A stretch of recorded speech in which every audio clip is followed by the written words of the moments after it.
Une chronique 17.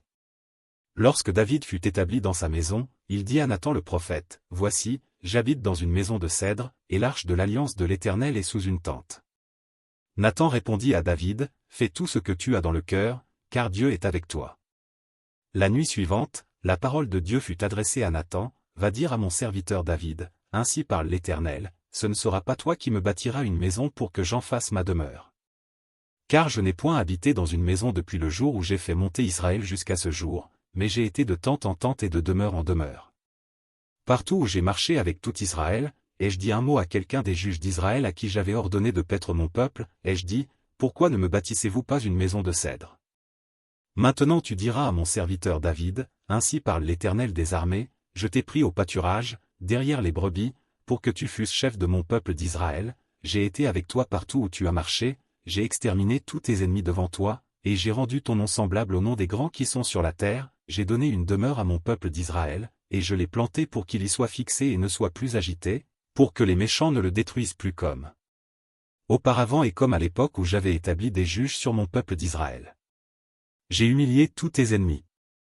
Et je t'annonce que l'Éternel te bâtira une maison. Quand tes jours seront accomplis et que tu iras auprès de tes pères, j'élèverai ta postérité après toi, l'un de tes fils, et j'affermirai son règne. Ce sera lui qui me bâtira une maison, et j'affermirai pour toujours son trône. Je serai pour lui un père, et il sera pour moi un fils, et je ne lui retirerai point ma grâce, comme je l'ai retirée à celui qui t'a précédé.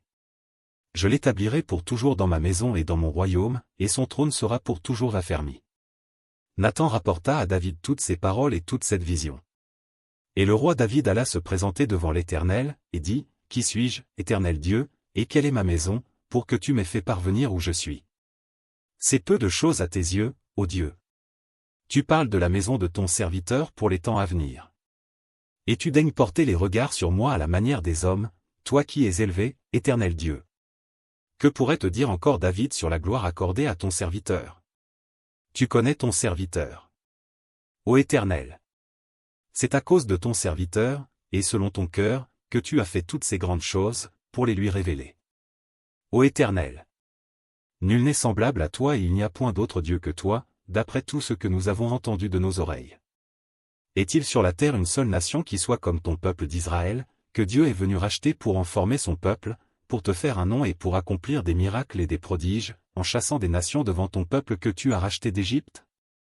Tu as établi ton peuple d'Israël, pour qu'il fût ton peuple à toujours, et toi, Éternel, tu es devenu son Dieu.